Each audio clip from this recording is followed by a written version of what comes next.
defensor do povo, um nacionalista, Getúlio Vargas. Getúlio Vargas nasceu em 1882 na cidade de São Borja, na fronteira do Brasil com a Argentina. Em 1904, ingressou na Faculdade de Direito em Porto Alegre. 3 anos mais tarde, sua carreira política já dava pequenos passos. Fundou um bloco acadêmico a favor do candidato republicano ao governo do estado e lançou um jornal chamado O Debate. Político brilhante, foi deputado estadual, federal, ministro da Fazenda e governador do Rio Grande do Sul. Em 1930, indignado com a eleição de Prestes e a morte de seu companheiro de chapa, ele comandou a Revolução de 30 e, com o apoio dos tenentistas, Getúlio chegou ao poder assumindo o governo provisório.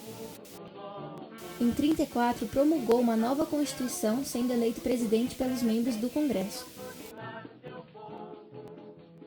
No ano seguinte, fundou o IBGE, Instituto Brasileiro de Geografia e Estatística. Em 40, as primeiras leis trabalhistas são criadas, as chamadas CLT. A figura principal da era Vargas foi o homem que deu nome a ela, Getúlio Vargas. Ele foi presidente da República por 15 anos ininterruptos, período iniciado com a Revolução de 1930. Até 1934, ele foi chefe do governo provisório. Depois, foi eleito para permanecer na presidência até 1938.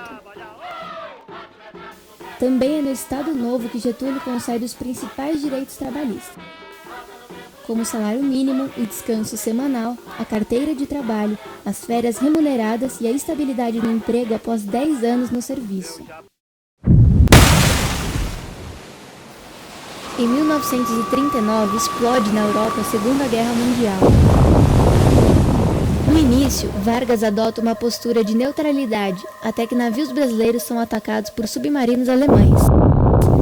Isso faz com que o país decida entrar na guerra junto com os aliados. O Brasil envia à Itália a Força Expedicionária Brasileira, FEB, onde 25 mil soldados brasileiros lutam na guerra. Em troca do apoio, os Estados Unidos se comprometem a ensinar o Brasil a técnica da produção de aço, a siderurgia. Na cidade de Volta Redonda, no Rio de Janeiro, é construída a Companhia Siderúrgica Nacional. Também são criadas a Hidrelétrica do Vale do São Francisco e uma empresa mineradora, a Vale do Rio Doce. Durante os 15 anos da era Vargas, houve um grande investimento na industrialização do país, promovido pelo próprio Estado brasileiro. A produção interna começou a substituir as importações e a indústria de base alcançou grande crescimento. Em 1939, foi descoberta na Bahia a primeira jazida de petróleo do Brasil. Toda a sociedade se mobiliza a favor ou contra a campanha "O petróleo é nosso". Depois de quase 2 anos de debates, os nacionalistas vencem. Em 3 de outubro de 1953, Vargas assina a criação da Petrobras.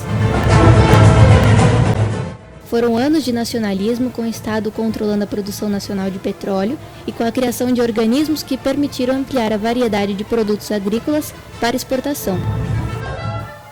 Getúlio Vargas praticava uma política populista que o levou a ser chamado de pai dos pobres.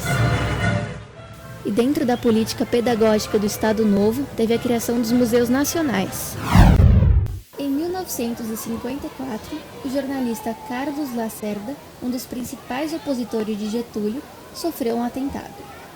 Por conta desse grande apoio dos trabalhistas, né, a oposição vai ficar sempre à espreita de algum deslize ou alguma coisa, vai estar sempre tentando derrubar Getúlio desde a posse dele.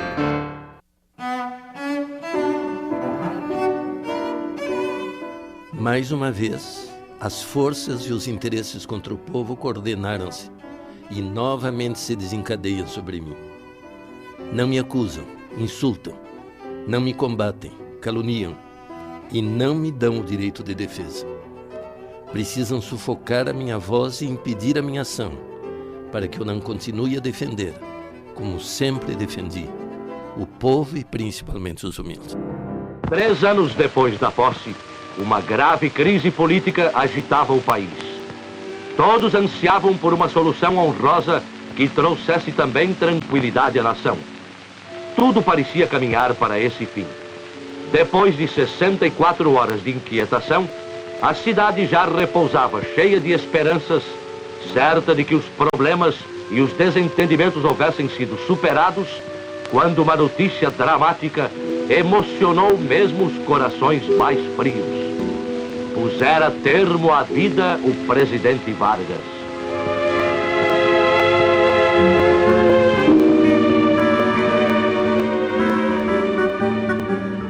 Com sua morte, Vargas consegue evitar o golpe que a UDN preparava contra ele.